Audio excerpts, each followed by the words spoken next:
Hey guys, welcome back to my channel. So Chris and I are getting married in April. We're about halfway through the wedding planning process. So I thought I would take some time to share some things that have been helpful for me, to share some recommendations, a couple of things that I wish I had done a little bit differently that I think would have made the process more smooth. So if that's something that you're interested in, then keep watching. So the first thing that I want to talk about is taking some time to actually enjoy being engaged. This is hopefully a once in a lifetime experience, and I personally want to make sure that I'm enjoying all of the stages of it. We didn't really take a lot of time in the beginning to just enjoy having a fiance before we jumped into the wedding planning.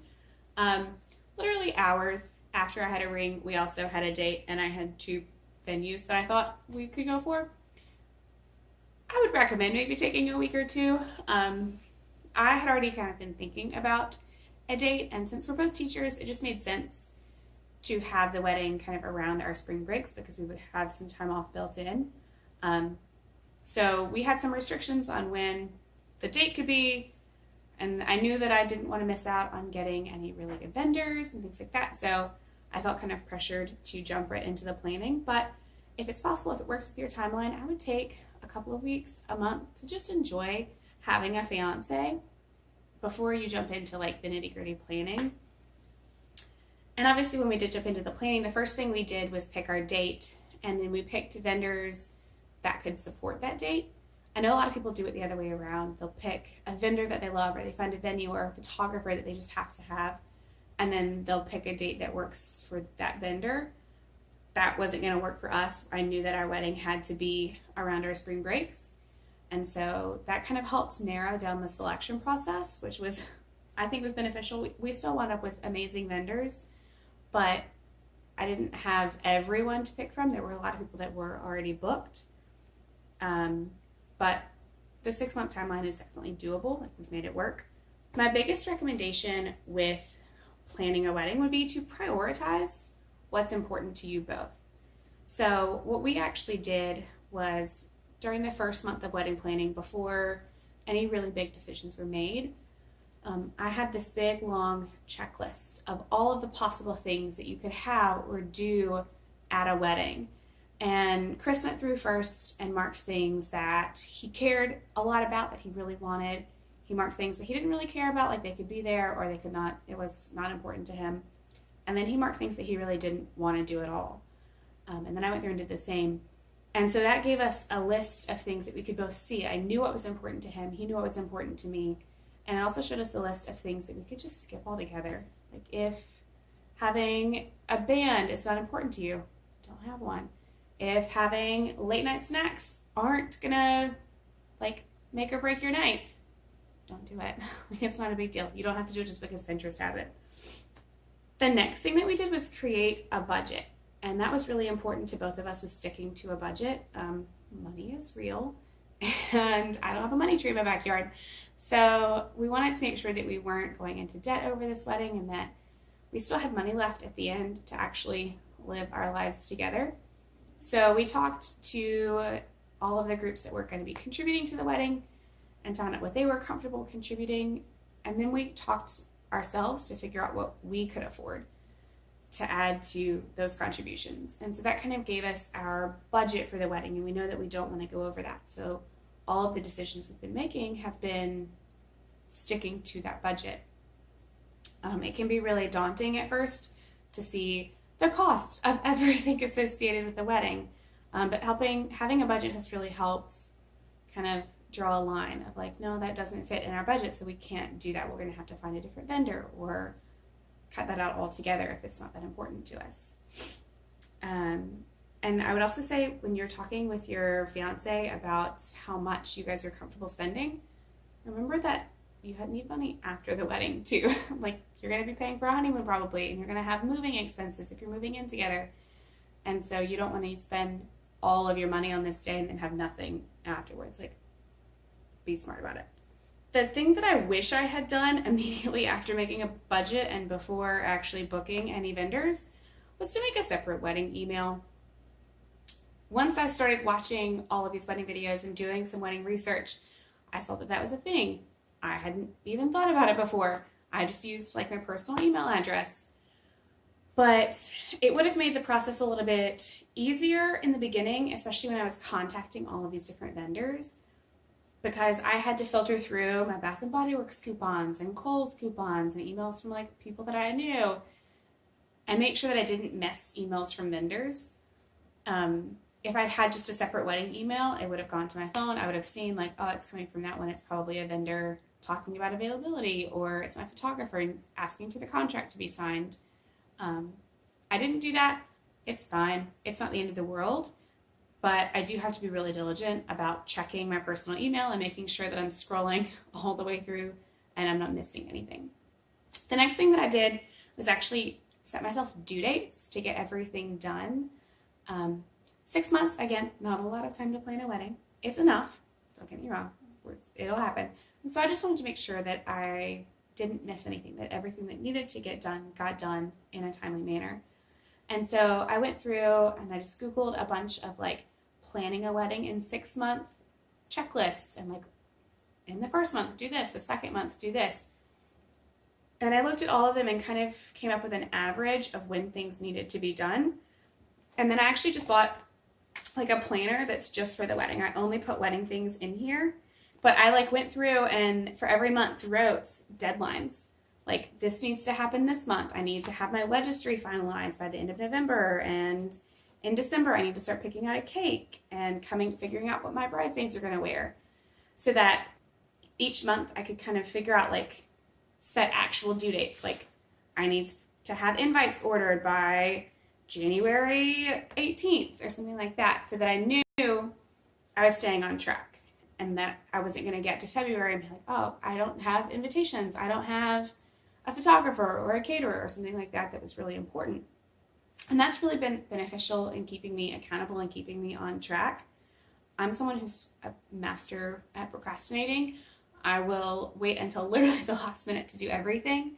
And so that motivation of like setting a deadline, even though I'm just setting it for myself, has been really helpful in making sure that I can check things off the to-do list.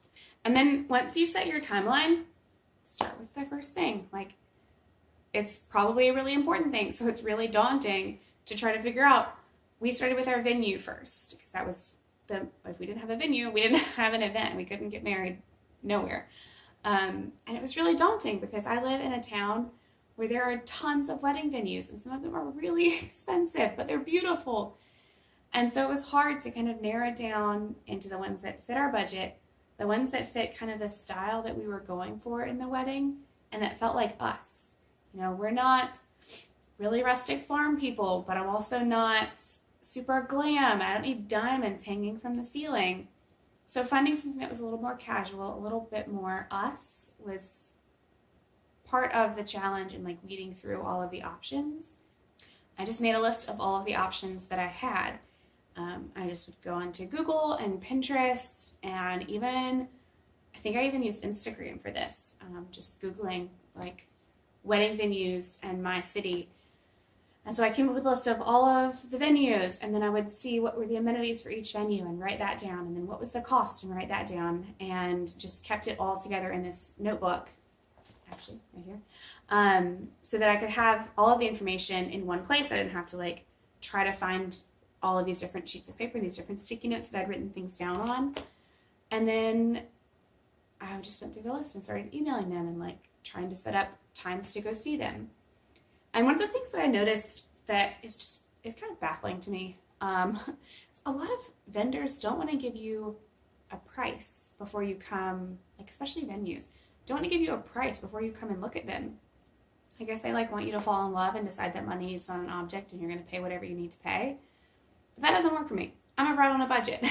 So I was just really upfront with all of the venues like that. I said that unless I knew that they fit within my budget, then there was no point in wasting both of our time, me going to visit, and then at the end of the visit realizing I couldn't afford them. And if they weren't able to send me a cost or like a general even cost breakdown, at that point I just marked them off my list and moved on to the next one. Like they were not the fit for me. And so I narrowed it down to 3. we went and visited all of those, and then we finally selected the venue. Very exciting. That meant that we were having a wedding on our date, and then everything else could move forward from there. And so after we picked the venue, I just moved on to the next thing, photographer. Looking for a photographer was really stressful because that's like the only part of the wedding, other than the marriage, that lasts past that day. And I really wanted to make sure that I found someone who would capture our day, who would capture our personalities, and would do it in a way that's beautiful. So I spent a lot of time looking through portfolios on Instagram, on Google, just trying to find the best fits for us.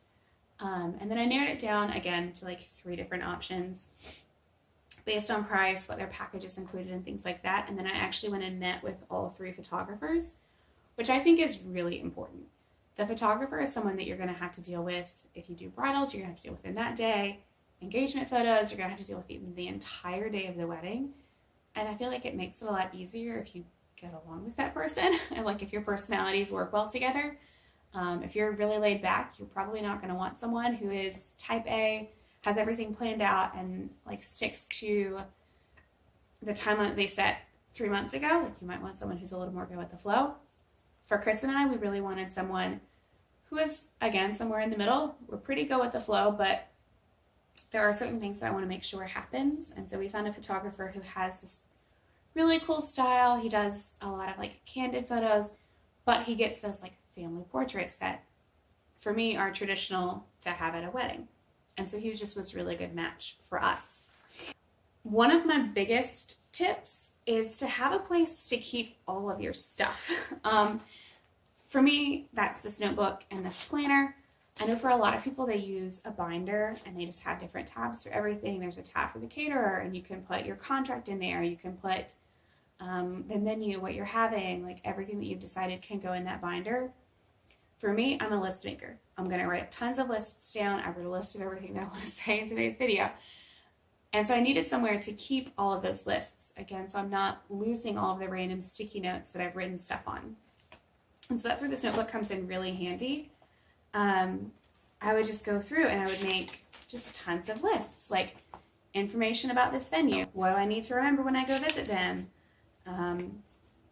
As I walk through the venue, what do I notice? What are the amenities they have? What are the things that might not work for us and I need to keep in mind moving forward? Like when I would get names from friends of vendors that I should check out, like I would just, all of that would go in the notebook so that I don't lose anything. And like, yes, there were some times where I would have to write stuff down and forget the notebook at home or would leave it at work or something. So even if I had to write on a random sticky note, I kept the note, and then as soon as I could, it goes in the notebook. Like if I lose this notebook, I don't know what I'm going to do.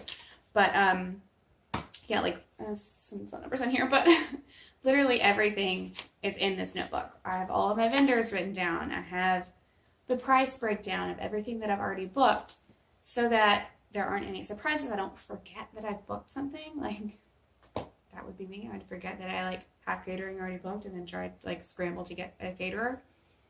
Also, I'll link to wedding planning spreadsheets that have been really helpful for me.